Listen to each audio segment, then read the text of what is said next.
నమస్తే. ప్రస్తుతం పాటు సీనియర్ జర్నలిస్ట్ దాము బాలాజీ ఉన్నారు. ఆయనతో మాట్లాడదాం. నమస్తే సార్. నమస్తే. సార్, నిన్న రాత్రి పోలీసులు వచ్చి పోసాని కృష్ణమురళిని అరెస్ట్ చేశారు. ఆయన అరెస్ట్ చేయడం వెనక పవన్ కళ్యాణ్ ఉన్నారు అని చెప్పేసి అంటున్నారు. అసలు దీని అంతా ఏముందంటారు సార్? పోసాని కృష్ణమురళి అతను యాక్చువల్గా నేను రాజకీయాల నుంచి విరమించుకుంటున్నానని నవంబర్లో 2024 నవంబర్లో డిక్లేర్ చేశాడు. అందరికి సారీ చెప్పాడు. నా వల్ల ఎవరన్నా బాధపడి ఉంటే జీవితాంతం నేను రాజకీయాల్లోకి రాను, నా కుటుంబంలోనే గడుపుతాను అనేది ఆయన చెప్పారు. అయినా కూడా చాలామంది అనుకున్నారు, ఎందుకంటే అప్పటికే ఆయన మీద దాదాపు 51 కేసులు ఎంతో స్టేట్ వైడ్గా దాదాపు చాలా జిల్లాల్లో ఆయన మీద పెట్టేశారు. సో ఎందుకంటే ఇప్పుడు రెడ్ బుక్ అనేది ఉంటే, రెడ్ బుక్ ఇప్పుడు అందరికీ రెడ్ బుక్ ఉంటుంది. లోకేష్ మాత్రం అనౌన్స్ చేశాడు తప్ప పవన్ కళ్యాణ్ కూడా రెడ్ బుక్ ఉంది. పవన్ కళ్యాణ్ కూడా కొంతమంది వైసీపీ నాయకుల పేర్లు రాసుకున్నారు. సో అందువల్ల పవన్ కళ్యాణ్ కూడా టార్గెట్ పెట్టుకొని వాళ్ళని అరెస్ట్ చేయిస్తున్నాడు అనేది ఒక వార్త అయితే బయటకు వచ్చింది.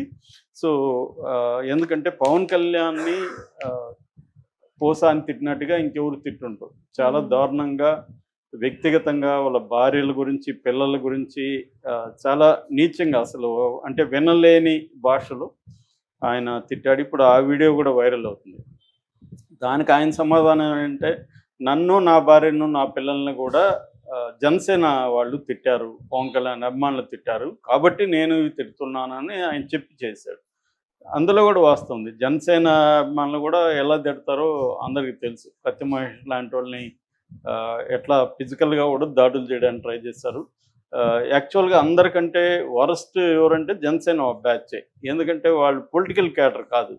పవన్ కళ్యాణ్ ఎప్పుడు వాళ్ళని పొలిటికల్ క్యాడర్గా మార్చడానికి కూడా ట్రై చేయాలి. అతనికి కూడా అలాగే అన్రూలీగా ఒక లంపెన్గా ఉంటేనే తనకి బలం అనేది అతని ఐడియా. అందుకని వాళ్ళని పొలిటికలైజ్ చేయలేదు. అందుకని మిగతా అన్ని పార్టీల కంటే వరస్ట్గా ఉండేది ఎవరంటే వాళ్ళే. సో కాకపోతే ఏంటంటే ఇక్కడ ఇప్పుడు గవర్నమెంట్ వాళ్ళది కాబట్టి వాళ్ళు ఏం చేసినా చెల్లుతుంది. సో అలాగే ఇప్పుడు అసలు ఎవరు ఊహించలేదు ఇప్పుడు అరెస్ట్ చేస్తారని. సో ముందు అసలు అరెస్ట్ ఎలా జరిగింది, ఏం సెక్షన్లో పెట్టారు, ఇవి మాట్లాడుకొని అసలు అరెస్ట్ ఈ టైమింగ్ వెరీ ఇంపార్టెంట్ పాలిటిక్స్లో. సో ఇప్పుడు ఎందుకు అరెస్ట్ చేశారు, దీని వెనక ప్లాన్ ఏంటి అనేది మనం మాట్లాడుకుందాం. నిన్న ఆయన రాయదుర్గంలో మై హోమ్ పూజా అపార్ట్మెంట్లో ఉంటాడు. వంశీ కూడా అక్కడే, వల్లభనేని వంశీని కూడా అక్కడే అరెస్ట్ చేశారు. సో ఈ వైసీపీ వాళ్ళంతా అక్కడ ఉంటున్నారేమో తెలియదు మరి. సో మై హోమ్ పూజాలో రాత్రి 8:50కి ఇంటికి వచ్చి 9:10కంతా పట్టుకెళ్ళిపోయారు. ఈయన వచ్చినప్పుడు వీళ్ళు ఏం చెప్పారంటే, ఇట్లా మీ మీద కేసు ఉంది, మేము అరెస్ట్ చేసి తీసుకెళ్తామని చెప్పారు. అన్నమయ్య జిల్లా ఓబులవారిపాలెం పోలీస్ స్టేషన్ అని చెప్పారు. సో ఇక్కడ కూడా కన్ఫ్యూజన్ ఉంది.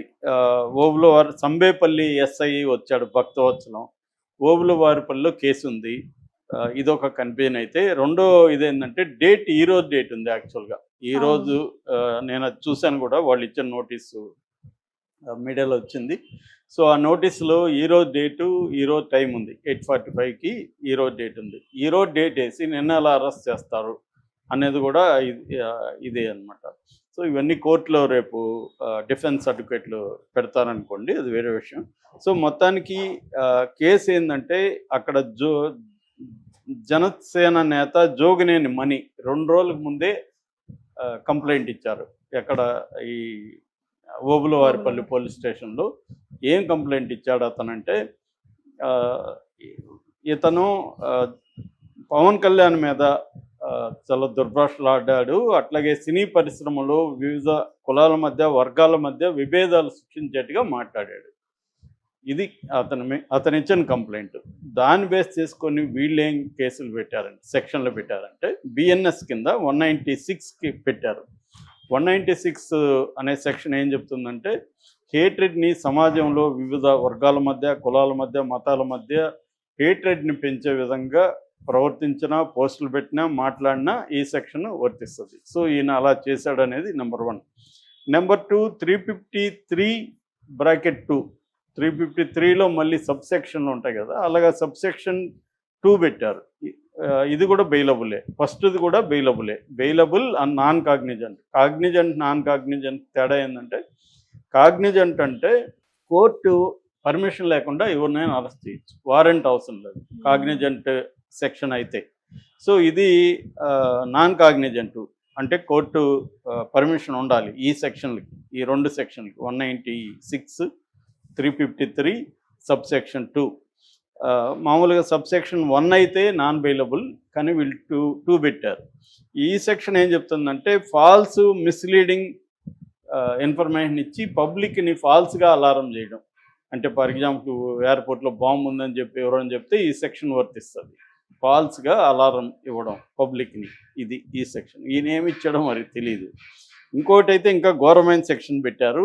అసలు సెక్షన్ ఈ సెక్షనే ఇంపార్టెంట్. అదేంటంటే 111 రెడ్ విత్ 3 సబ్సెక్షన్ 5. ఇదేంటంటే ఆర్గనైజ్డ్ క్రైమ్ చేసే వాళ్ళకి ఇది వర్తిస్తుంది.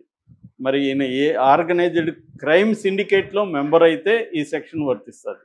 లేదు ఆర్గనైజ్డ్ క్రైమ్ సిండికేట్లో మెంబర్కి ఈయన దాని ఏమంటారు దాచిపెట్టుండి concealing someone involved in the organised crime gangs, అట్లా ఎవరినన్నా దాచిపెట్టున్నా ఈ సెక్షన్ కిందకు వస్తారు. అట్లాగే ఆర్గనైజ్డ్ క్రైమ్ ద్వారా డబ్బులు ఏమన్నా సంపాదించి ఆ డబ్బులు ఈయనకి వచ్చుంటే కూడా ఈ సెక్షన్ వర్తిస్తుంది. ఈ సెక్షన్ ప్రధానం అనమాట. ఎందుకంటే ఇది నాన్ బెయిలబుల్, కాగ్నిజబుల్ అంటే ఇందాక చెప్పినట్టుగా కోర్టు వారెంట్ అవసరం లేదు. సో ఈ సెక్షన్ ఈయన మీద పెట్టారనమాట. ఇది పెట్టడంలో ఉద్దేశం ఏమంటే నోటీసు లేకుండా అరెస్ట్ చేసేయచ్చు వెళ్ళి. నాన్ బెయిలబుల్ అండ్ కాగ్నిజబుల్ కాబట్టి దీనికి మినిమం 3 ఏళ్ళు, మ్యాక్సిమం లైఫ్ వరకు కూడా పడుతుంది, యావజ్జీవ శిక్ష, మినిమం 3 ఏళ్ళు. ఇది కానీ ప్రూవ్ అయితే ఇది పెట్టారు. నిజానికి ఇది ఏ రకంగానూ ఈయనకి వర్తించదు. పై 2 అంటే వర్తించవచ్చు, పై 2ల్లో కూడా ఫాల్స్ అలారం వర్తించదు. ఫస్ట్ 196 మాత్రమే వర్తిస్తుంది. ఈయన విభేదాలు రేకెత్తేజంగా మాట్లాడతాం, అది మనందరి మీద పెట్టేయచ్చు ఈ సెక్షన్. ఎందుకంటే అది విభేదాలు వచ్చాయా, ఏమొచ్చాయి, ఇవన్నీ ఏమి లేవు కదా. మన మాటలు విభేదాలు కలిగించే విధంగా ఉన్నాయి. ఇప్పుడు మనం ఒక సెక్షన్ని విమర్శిస్తాం ఒక కాంటెక్స్లో, వాళ్ళు వచ్చి విభేదాలు పెట్టే విధంగా ఇతను మాట్లాడుతున్నాడు అని అందరు జర్నలిస్టుల మీద, ఫేస్బుక్లో ఉండి పోస్టుల మీద, అందరి మీద ఈ సెక్షన్లు పెట్టచ్చు వాళ్ళు అనుకుంటే. సో ఇదే బేసిక్గా ఆయన మీద పెట్టింది. అంటే ఆయన్ని వీళ్ళు అరెస్ట్ చేయాలని డిసైడ్ అయ్యారు 2 రోజుల ముందు. నిజానికి ఈయన మీద 50 కేసులు ఉన్నాయన్నాను కదా, ఆ కేసులో దేంట్లో అరెస్ట్ చేయలే. అది కూడా ఇప్పుడు ఒక ప్యాటర్న్కి తెరలేపింది తెలుగుదేశం కూటమి ప్రభుత్వం. ఏంటంటే నేను మిమ్మల్ని తిట్టాననుకో, మీరు కేసు పెట్టరు, అతను పెడతాడు కేసు. అతనికి ఏం సంబంధమో తెలియదు. అలాగా ఎవరో సంబంధం లేని వాళ్ళు కేసులు పెడతారనమాట. రామ్ గోపాల్ మీద కూడా ఇలాంటివే ఉన్నాయి. ఆయన తిట్టింది కానీ అబ్యూజ్ చేసింది కానీ ఎవరిని, చంద్రబాబు, పవన్ కళ్యాణ్ అండ్ లోకేష్ కదా, వాళ్ళు పెట్టరు. ఎవరో పుల్లయ్య, ఎల్లయ్య, ఇంకొక ఎక్స్ అక్కడ నేను హర్ట్ అయ్యానని పెడతాడు. సో అసలు ఏం సంబంధమో తెలియదు. ఆర్జీవి అదే అడిగాడు, అతనికి ఏం సంబంధం, అసలు ఎవరు అతను. కోర్టులు కూడా ఎలాగుంటాయి, కోర్టులు అందుకనే ఆ మధ్య ఏదో కళ్ళకి గంతలు ఇప్పారు సుప్రీంకోర్టులు అని చెప్పారు. అది కళ్ళకి సుప్రీంకోర్టులు కాదు, ప్రతి జడ్జి కళ్ళకి గంతలు ఇప్పుకోవాలి. ఎందుకంటే ఇప్పుడు ఈ లాస్ట్ సెక్షన్ ఇతనికి వర్తిస్తుందా లేదో చూడకుండా అసలు అరెస్టే చెల్లదని చెప్పాలి నిజానికైతే. ఎందుకంటే ఈ సెక్షన్ ఇతను ఆర్గనైజ్డ్ క్రైమ్లో ఉన్నట్టు మీ దగ్గర ప్రైమ్ ఆఫ్ ఎవిడెన్స్ ఏముంది అని అడగాలి జడ్జి. కానీ మన జడ్జిలు, మేజిస్ట్రేట్లు కింద కోర్టులో అసలు అడగరు. పోలీసులు తెచ్చిపెట్టగానే కళ్ళు మూసుకొని రిమాండ్ ఇచ్చేస్తారు 14 days.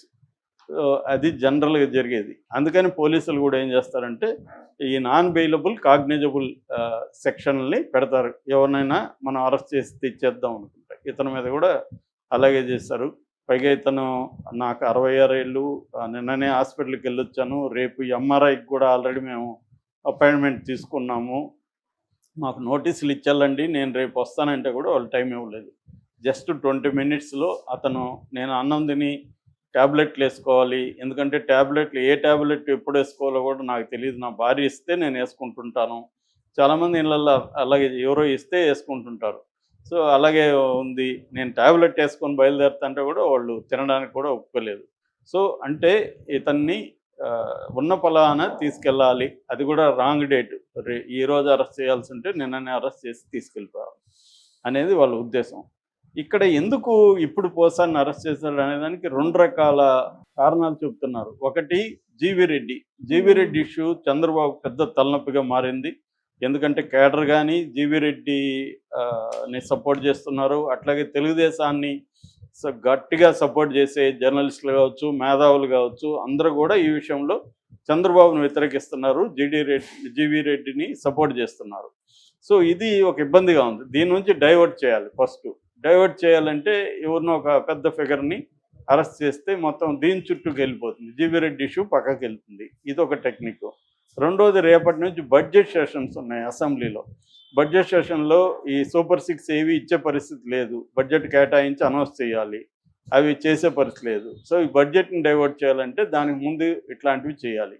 ఇది ఈ ప్రభుత్వం వచ్చినప్పటి నుంచి ఎవ్రీ మంత్ మనం గమనిస్తే ఒక డైవర్షన్ మనకు కనబడుతూ ఉంటుంది. లడ్డు కావచ్చు, కాకినాడ ఇది కావచ్చు, ఏదో ఒకటి వరదలప్పుడు గొడవలు కావచ్చు, రకరకాలుగా డైవర్షన్ అనేది జగన్ ప్రభుత్వంలోనూ చాలా డైవర్షన్ పాలిటిక్స్ ఉన్నాయి.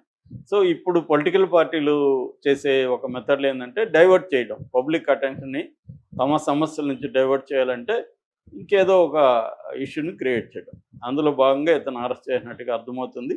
ఇది పోసాని దారుణంగా మాట్లాడడం వాస్తవమే, కానీ దానికి వీళ్ళు ఎంచుకున్న పద్ధతి ఇదంతా కూడా అన్కాన్స్టిట్యూషనల్గా ఉంది. అసలు నేను ఇందాక చెప్పిన సెక్షన్ వర్తించదు. మామూలుగా అయితే దానికి లీగల్ నోటీసులు ఇవ్వాలి. ఇంతకంటే పోసానిలాగా మాట్లాడే వాళ్ళు తెలుగుదేశంలో ఉన్నారు, జనసేనలో ఇంకా ఎక్కువ ఉన్నారు, వైసీపీలో కూడా ఉన్నారు. సో అన్ని పార్టీల్లో ఉన్నారు. ఈ సెక్షన్లో పెట్టాలంటే రీసెంట్గా పవన్ కళ్యాణ్ మీద పెట్టాలి 196, 353. ఎందుకంటే క్రిస్టియన్స్ హాస్పిటల్లోకి వెళ్ళి వైద్యం అందని వాళ్ళంతా వాళ్ళు హెల్ప్ చేసి వాళ్ళ దీంట్లోకి చేర్చుకుంటున్నారు అన్నాడు. ఆయన దగ్గర ఏ ఆధారాలు లేవు. అంతకుముందు 33,000 మంది మహిళల్ని దీనికి చేర్చారన్నాడు. ఆయన కదా